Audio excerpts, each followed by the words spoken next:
Good morning.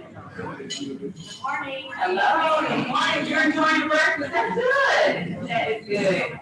So good morning. Welcome to the Minority Business and Leadership Breakfast presented by Greystone Power. I hope everyone's enjoying their breakfast. It sounds like you are. I'm Nadia Fox, and I'm board member for the Douglas County Chamber. And before we get started, let's recognize any elected officials. Do we have any elected officials with us this morning? If so, please stand and introduce yourself. All right, and Cornerstone members. Any Cornerstone members with us today? If you don't mind, please stand and introduce yourselves, please. Good morning, my name is Tony Jackson with Rayland and Associates. Good morning, Kristen Douglas, West Georgia Technical College. Good morning, Chris Sizemore with Creighton. Thank you. Give them a round of applause. And the heartbeat of our chamber, our diplomats. If you guys can please stand and introduce yourselves as well. Patty Weiss with White Tribe. Street Department Thomas with the Street Department Services. All right, thank you, diplomats. Thank you for all of your support. We really do appreciate it here at the chamber, and I'm very excited to, as a Greystone employee, to stand here before you to support the very first breakfast series of this type. So we're excited that it will be a quarterly breakfast, and we'll get to see your faces hopefully back again. So I think one of the very exciting things as well is we have a very distinguished guest with us that we're going to get to know today. And I'd like to introduce him at this time. His name is Joe Handy, and Joe Handy is the newly appointed President and Chief Executive Officer of the National Black MBA Association. He is an accomplished and multidisciplinary business and operations executive with an impeccable track record, strong business acumen, vision, and entrepreneurial mindset. In 2005, Handy joined the Georgia Aquarium's founding team as Director of Visitor Services and went on to serve as the Aquarium's President and Chief Operating Officer in 2017. He brings a strong history of leadership to his new role, along with more than 20 years of experience in cultural institutions. Beyond his work at Georgia Aquarium, Handy is heavily involved in the community.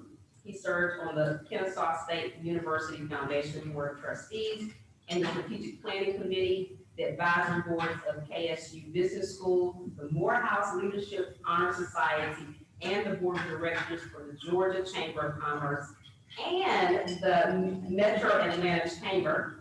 And he's also a member of the 100 Black Men of North Metro Atlanta and served as the chair of the Celebration Bowl Advisory Board, a very, very busy man. Affectionately known to many as Uncle Joe. He is the proud father to 3 children that love his fun-loving spirits, but also because of his long-standing tradition of Ice Cream Friday with Daddy. Don't worry, we'll get to that. Please help me welcome Mr. Joe Handy.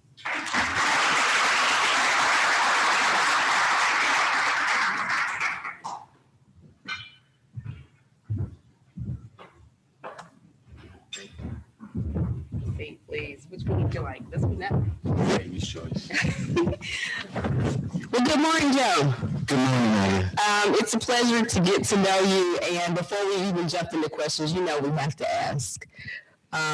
Ice Cream Fridays. Tell us about it, and more importantly, am I invited? Can we come? Yeah, you're absolutely invited. And I have to give credit to a good friend of mine, Chris Sizemore, who actually started Ice Cream Fridays.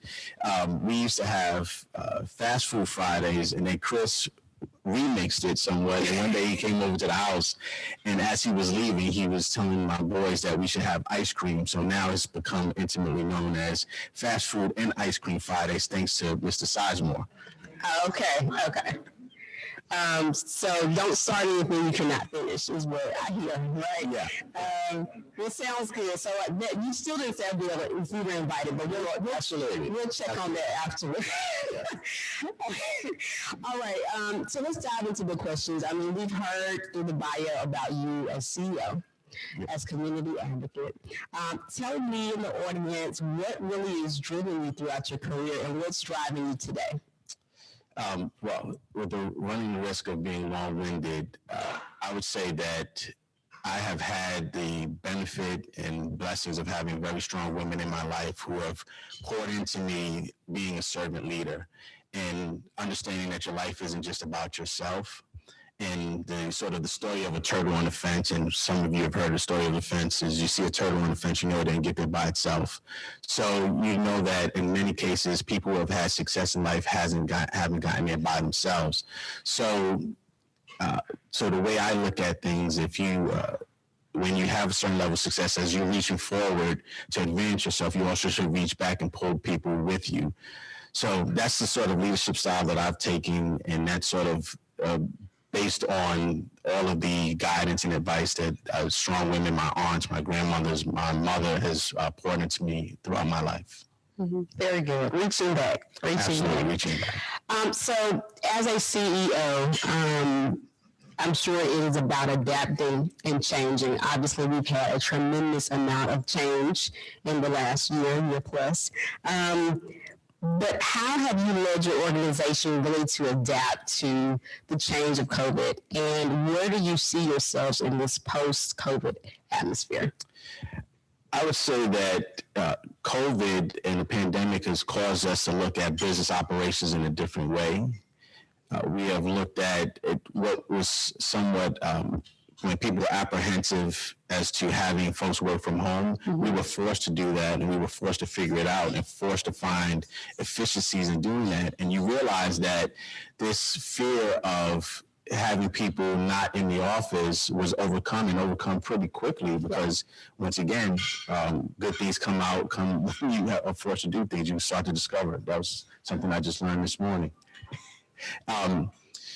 So as far as the way it changes business, you realize that not everyone has to be in the office. You can still be effective. You can still be efficient. You can still run a business, and you can still keep people safe. So even to the extent of how we hire, typically you look at hiring someone within the region because they have to be in the office. Now you can expand that search and you can expand that reach, and you don't necessarily have to have someone in Atlanta. If you're Atlanta based, you can have someone that lives in New York or Chicago or across the globe for that matter. Absolutely. And I honestly don't think that we're going to go back. I think that the pivots that a lot of companies have had to make in order to ensure that their business was sustainable are benefits that are going to last throughout the business life. So I don't necessarily think that things are going to change. I know that there's pent up demand, as evident in here, where people want to get together and put eyes on each other, and there's something magical that happens when you're in someone else's presence. But I also think that there are going to be some efficiencies, and there's going to be some long-lasting changes that have been caused by this past year. Certainly long-lasting changes. Now, you mentioned the workforce not being in the office, getting used to that, understanding, and I'm sure from the workforce standpoint, they are maybe expecting different things as they look for new job opportunities. But we know that the vision, mission, all of that is a part of setting that culture, but the people are the DNA of culture. So how do you keep the culture and create the culture you want when many times your workforce may be outside of the office or maybe across the country? You just have to be creative. So we've gotten creative as to how we celebrate and how we congregate, whether it's Zoom or if some people are comfortable coming into the office. We meet often, mm-hmm. and we talk a lot about our failures. We talk a lot about our successes. So we create that environment where it's really a family feel where we celebrate both our highs and our lows. And we start off every all staff meeting with sort of a temperature check, a wellness check to figure out what's going on in everyone's lives, because we want to make sure that the business will be there, but we want to make sure that the people are doing well. So we focus first on people's health, people's mental health, what's going on in everyone's life, and then business secondarily. Okay, so still making sure you spend time on the people. Correct. Even though you're on the Zoom call, right? Correct. Yeah. Correct. Because the way I look at the way I look at staff, I've coined this term employee consumers. And the reason why I look at our employees as employee consumers is because a consumer can make a determination whether or not they're going to continue to consume your brand. If you have a bad experience at a restaurant, you have a bad experience at a store, you can make the decision, I'm not going to spend my dollars there. But your employee has a little more investment in that business because they're going to be coming in and day out because they're driven by it. They have a different motivation. So if you are not focused on your employee consumers, then it will transition into negatively impacting your business. So your employee consumers, in my opinion, is your most important asset and those that you have to focus on the most because that's what's driving the culture of any organization. That's good. That's good. I've seen on the website, aspire to inspire. What does that mean? Can you tell us, is that a part of your culture or tell us more about that? Absolutely. And it goes back to the idea of as you're aspiring and as you're trying to advance your career and as you're trying to be a good person, you should also inspire others to do the same. So it's sort of each one teach one. As you're looking to, once again, reach forward, you have to reach back and you have to be a model person for someone you have to inspire someone to inspire to be like you. So, and that goes within your business. You want your business to aspire to be great and have great brand recognition and be recognized for doing good work and inspire others to do the same. That's good. So looking forward, there's been so much change as we discussed, and there's change regionally as well as in our businesses. So change everywhere, right? Yep. When we think about this region, the Metro Atlanta region, Douglas County, just in general, what do we need to be doing as a region in order to not only move our businesses forward, but continue to move our communities forward? Any thoughts on that? Yeah. So I think that just as a whole, we need to hit the reset button. And this past year has caused us to pause and reflect on what's most important to us. When you're in a position where you can't do a lot of things, you have to figure out what's the best way you can do certain things. And I think that the pause that we had in 2020 and the reflection on civil unrest that we had in 2020 caused us to really evaluate what's most important. And I think that if we could just think about the idea of diversity of thought, right? And I think that would be a great starting point after the reset, to appreciate that everyone comes with their own different experiences, own life experiences. Not saying one is better than the other, just saying that it's different. And we can appreciate and learn from each other's experiences, learn from others' viewpoints, and appreciate that we are different, but we can all focus on the same goal. I like to use the term, it's sort of the Crayola crayon term, and I'll ask the audience because just humor me for a little bit. Has anyone heard of the Crayola crayon? Has anyone not heard of a Crayola crayon? Okay, that's probably the question I should ask. The interesting thing about a Crayola crayon is it's had the same look, same feel, same smell, some cases the same taste. I don't want to put my business out there. But everyone has an experience with a Crayola crayon. One experience is not better than the other, but it's a different experience. And we're all woven by the fact that it's a Crayola crayon. When I was a kid, I'd take a Crayola crayon, and I had lived in a building that had radiators. I used to put the Crayola crayon on a radiator and watch it melt. Now, I'm not saying that everybody else had that same experience. You may have your own experience with the Crayola crayon, but I guarantee you everyone has had a memorable experience with the Crayola crayon. And I can share my experience with you, and you can share your experience with me, and I can understand where you're coming from because we're woven by a Crayola crayon, and it's simple as a crayon. It's a crayon, but we can all share an experience about a Crayola crayon. Yours not better than mine, and mine not better than yours. That's the epitome of diversity of thought. Appreciating that someone has experiences that are unlike your own, but you can all come together and talk about it and appreciate it and learn from it and find humor and find knowledge and find sorrow in it. And if we can get back and hit the reset button and think about what are the things that's woven between all of us, and start from there. That's what I think the region needs. That's what I think the world needs. My opinion, but what do I know? So starting from there is good if we just embrace that. But what is the next step in organizations? Putting things in place that respects that thought, that diversity of thought, putting policies in place that allow for that to be safe space so that you can share your opinions and you can share your experiences, and companies can grow and develop from that. So not only talking about it, but putting actionable items and policies in place that allow for that to continue. Mm. And I would say also responding, how you respond as a leader to what you're asking for. Says, I want more of it, or don't do it. So It has to be supported by leaders. Absolutely. So with the same thought process of growth, tell us what you do to continue to grow. You have an extensive career. I mean, you've done so much. How do you grow? And how important is growth to you? Once again, I have huge benefits by having very strong women in my life. Thanks for answering that email too, that invoice. Yeah, I thought it was kind of rude, huh?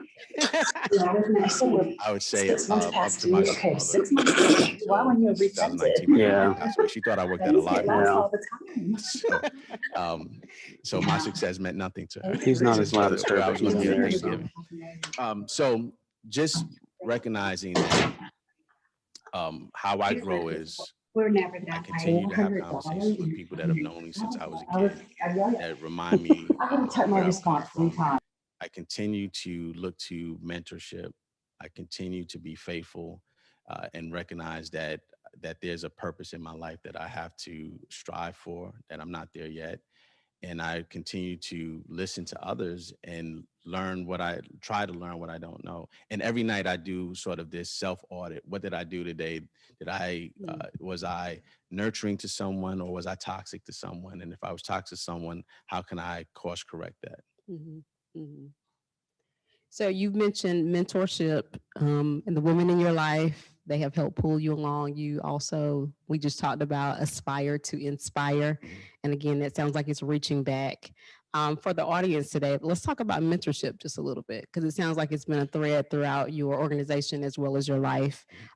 What would you say for all of us in the room today of how important mentorship is in being mentored as well as being a mentor? It's hugely important. Absolutely. I would say that in many cases you have this sort of golden opportunity to learn from someone else, learn from someone else's mistakes, learn from someone else's successes. And in many cases, what I've discovered is that there's a fear of mentoring others, and you'd be amazed at what you have just intuitively learned throughout your life that you can share with someone else, and they would be extremely beneficial and extremely happy to just have someone that they can go to and feel like they have safe space. I'm mentoring a young man that just graduated from Morehouse, and just conversations. I think we're just talking, and there's so many things that he'll repeat back to me that I've said to him, and he's taken that to shape how he approaches decisions, how he approaches his life, and how he approaches conflict. And it's just casual conversations in my mind, but he's absorbing a lot of what I'm saying. And on the other side, I've had the benefit of having extremely important mentors in my life, and they have done and taught and guided me in many situations. One of my greatest mentors is Bernie Marcus, the co-founder of Home Depot. And I mean, he's very opinionated, and he's gone through a lot. And we talk about life growing up. We talk about being Jewish, him being Jewish growing up and moving into different neighborhoods. And some of the conversations we have are like, as far as things that I've experienced growing up. So you just be amazed at how you find these crossroads, and just by having that open conversation and being able to, once again, just continue to reach forward, just reach back. Yeah. Well, that's a good opportunity for all of us. So to not only be mentors, but to be mentored. Absolutely. Definitely. So do we have time for questions from the audience? I don't want to hog you, but I do want to, let's turn it over to the audience to see if anyone has a question for Joe. Anyone except Chris. Except for Chris Sizemore. Yes. How would you suggest a person start that mentorship program or reach out to locate people that can mentor them? How do you suggest going about doing something? There are a number of organizations that focus on mentorship. The 100 Black Men of whatever, North Carolina, Metro, Atlanta, different chapters. There's the Coalition for 100 Black Women that does a mentoring program. But I would say it doesn't even have to be that difficult. You could get involved in any situation. You can talk to a friend that has a son or daughter and start there. I would say don't let the sort of perfection of something impede the progress of something. So just talk to folks. I don't have difficulty finding someone to mentor. Mm-hmm. What I'm looking for is someone to mentor me.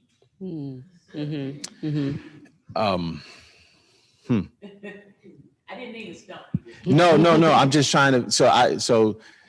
So my mentors have just become serendipitous. I've been in different rooms and have had good conversations and established relationships that way. I would suggest the same post-COVID and post this sort of social distancing, just being in spaces where you have an open ear and listening to other people's perspective and establish a relationship that way, and then look at continuing to have those conversations.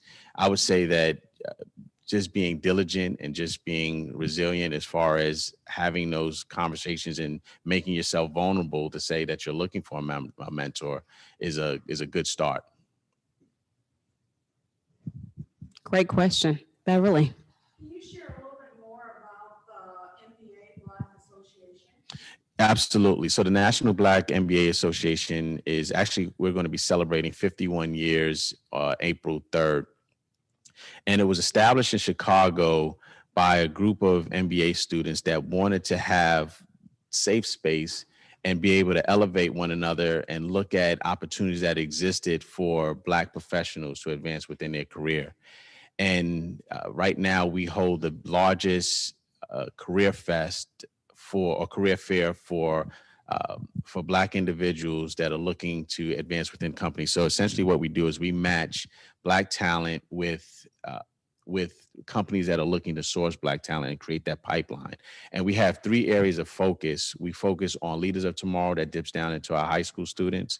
We focus on Gold Key, which is individuals that are looking to advance within their career. So maybe manager or entry-level positions that are looking to elevate into executive positions. And then we focus on entrepreneurs and providing wraparound services, because a lot of what happens is businesses, particular Black businesses, are sole proprietors. So 90% of Black businesses are just sole proprietors where there's only one employee, and typically themselves, and it's in the service-based industry.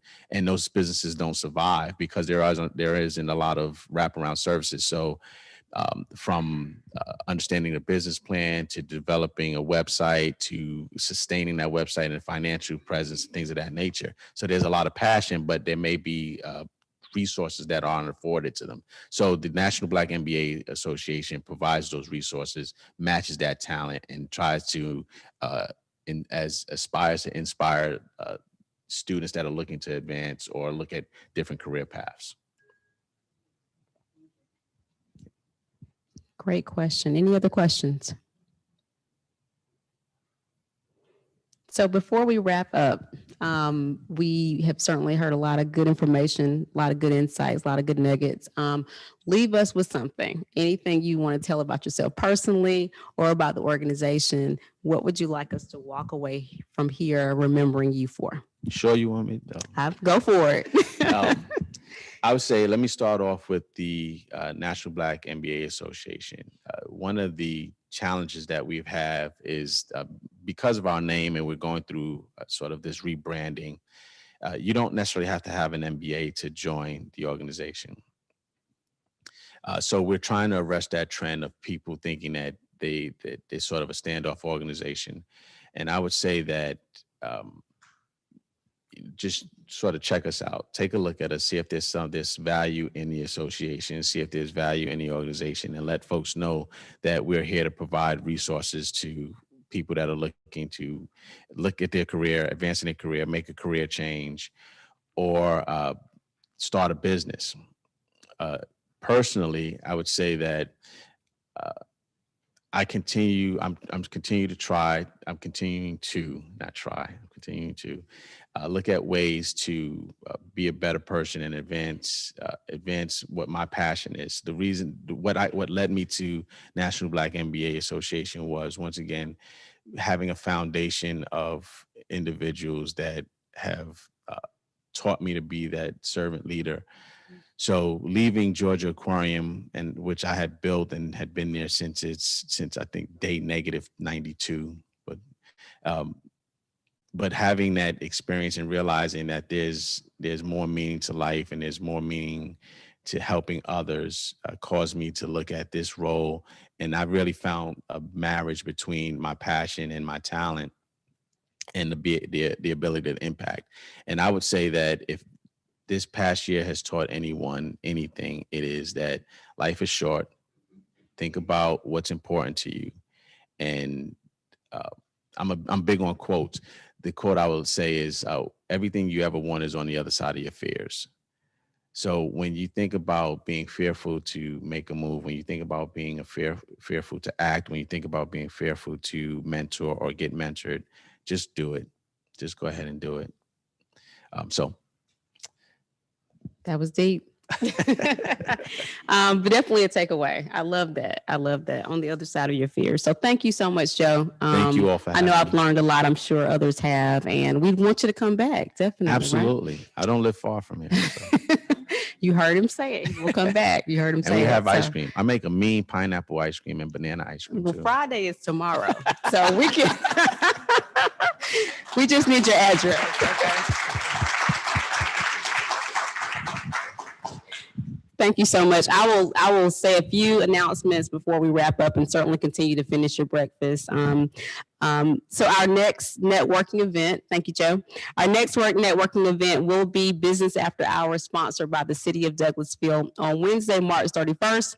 5 p.m. We hope to see everyone there. Join us for a webinar, Power Your Job Search with Google Tools, hosted by Douglas County Public Libraries, Douglas County Chamber, and West Georgia Tech on April the 1st at 11 a.m. Discover how to land your dream job opportunities using Google Search and Google Maps, and learn how to organize and enhance your job search experience using Google Workspace tools. So this webinar is essential for anyone just starting their job search or looking for, hold on, I gotta turn the page. New opportunities, or counselors, workforce advisors, helping others find jobs for their dreams. So register on the Chamber website if you'd like to attend that as well. On behalf of Greystone, we are so excited again to be the presenting sponsor for this event. And you guys have a wonderful day, okay? Y'all take care.